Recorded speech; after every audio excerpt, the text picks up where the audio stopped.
Welcome to Aifer Education. So we are discussing different topics from logical reasoning. Out of the whole topic from logical reasoning, I have told you that the topic or the area from which we can find maximum question in recent exams is from the topic square of opposition.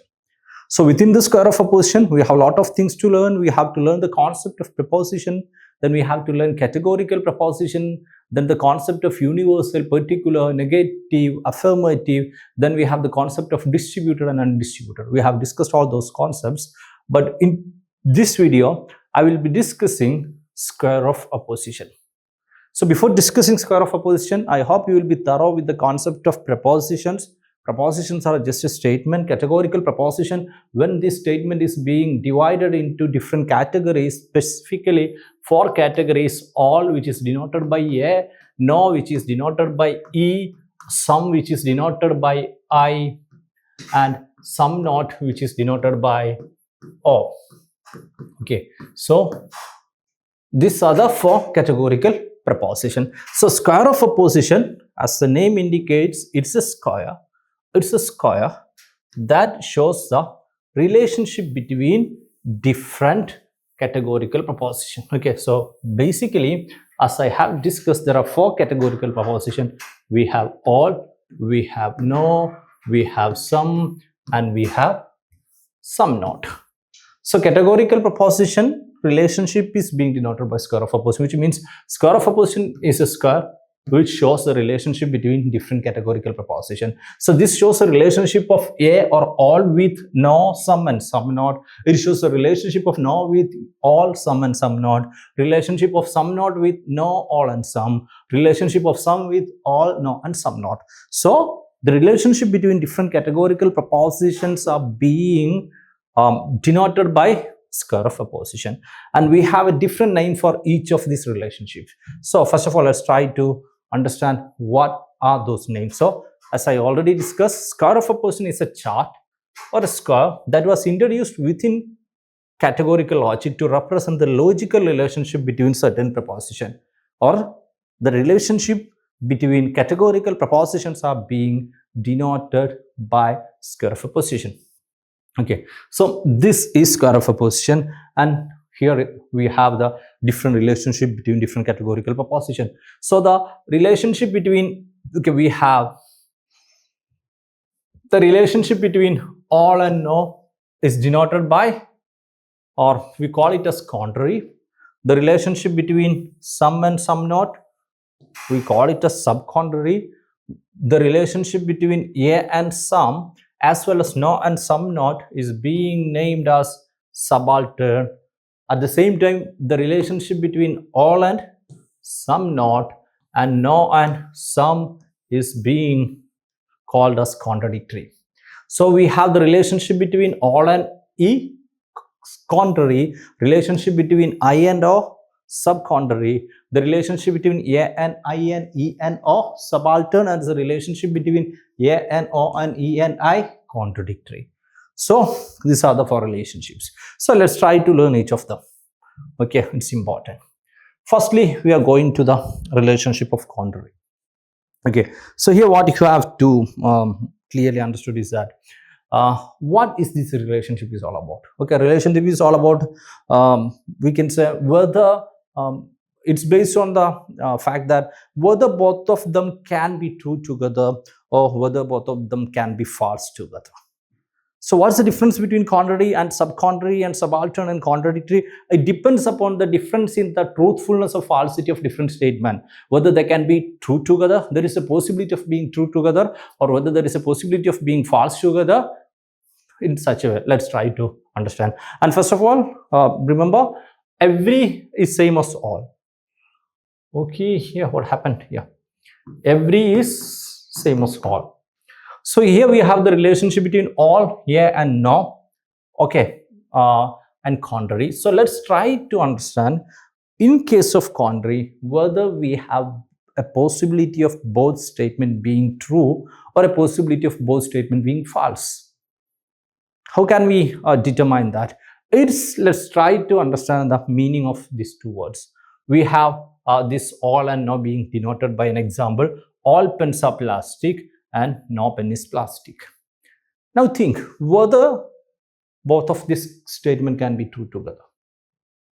Can we have both these statements true together?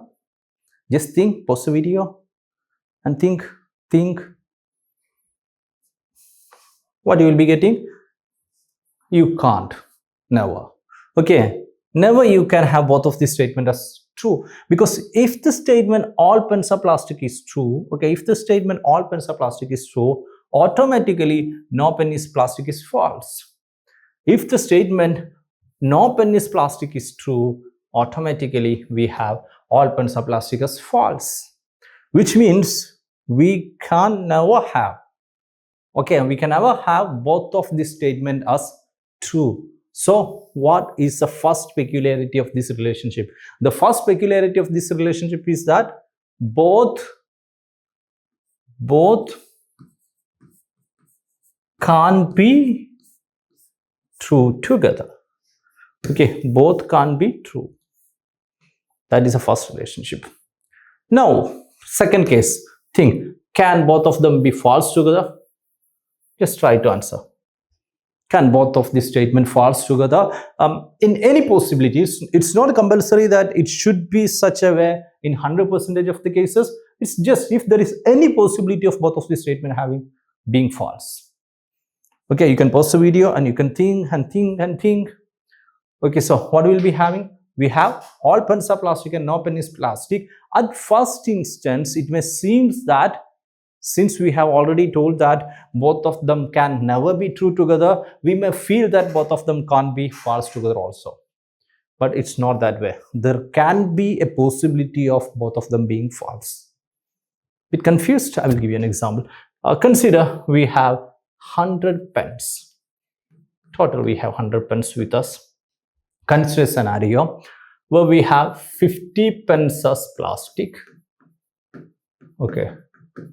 We have 100 pens. Out of that, we have 50 pens as plastic and 50 pens as, let's consider as fiber, whatever. Basically, not plastic. So, consider such a situation.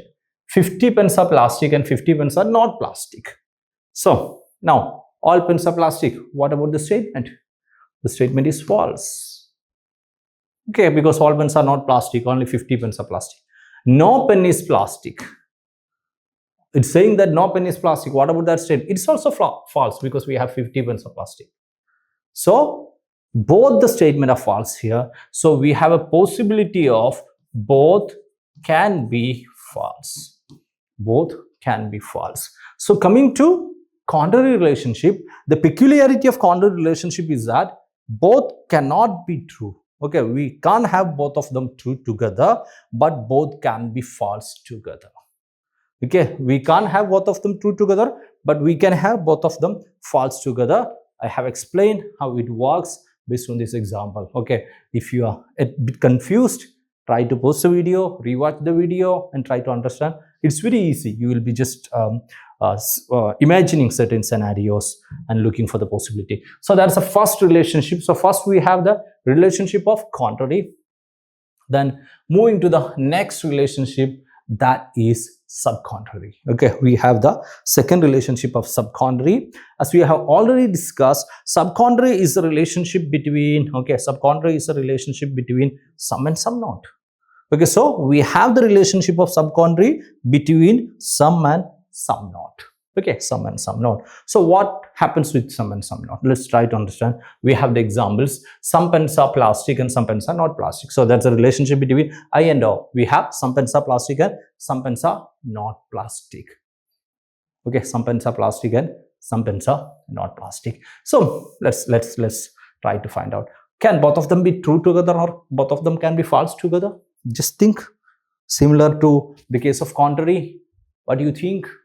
Pause the video, try to answer, can both of them be true together or can both of them be false together? Okay, both of them be true together or both of them be false together. What do you think?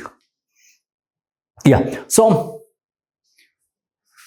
regarding the truthfulness, when we say some pens are plastic is true, we can say there may be a chance of some pens are not plastic as true. Okay, there may be a chance of having both some pens are not plastic also as true. How? Let's consider the same example. We have 100 pens. Out of this, we have 50 pens as plastic, and we have the remaining 50 pens as fibers. Okay, so when we say some pens are plastic, considering this scenario, we have it's true. When we say some pens are not plastic, considering the same scenario, we have this also is true. So what will be the, regarding the truthfulness, what will be the peculiarity of subcontrary? When it comes to subcontrary, there can be a possibility of both can be true. We can have both of them be true. So what about falsity? Can both of them be false? Yeah, let's try to answer that. So, but the thing is that when we say some pens are plastic is false, when this is false, think automatically this becomes true. When we say the statement some pens are plastic is false, automatically some pens are not plastic becomes true. Similarly, if we say the other way, some pens are not plastic is true, some pens are not plastic is true, okay, we have automatically if we say some pens are not plastic is false, okay, some pens are not plastic is false, automatically some pens are plastic becomes true. Okay, so if one is false, the other one automatically becomes true. So we can say both can be true, which we have discussed already, but both cannot be false. Okay, in case of subcontrary, we can have both of them be true together, but cannot be or can't be false together. I hope it's clear. Okay, if you want, you can revise the video. We'll be making it more clear when we'll be discussing the questions and the concept of truthfulness and falsity regarding square of a position. So we have discussed square of a position. Square of a position is a relationship between different categorical opposition, and we have discussed the first two relationship. There's a contrary and the subcontrary. Contrary is a relationship between all and no, universal affirmative and universal negative, in which we have both can be false together, but both cannot be true together. Then we have the second relationship, subcontrary, which is a relationship between I and O, or particular affirmative or particular negative. Here we have both of them can be true together, but cannot be false together. So I hope it's clear regarding the basics of square of a position. Okay, we will be discussing more in the upcoming videos, the remaining relationships, subaltern, contradictory, and how to do the question. We'll be discussing in the upcoming videos.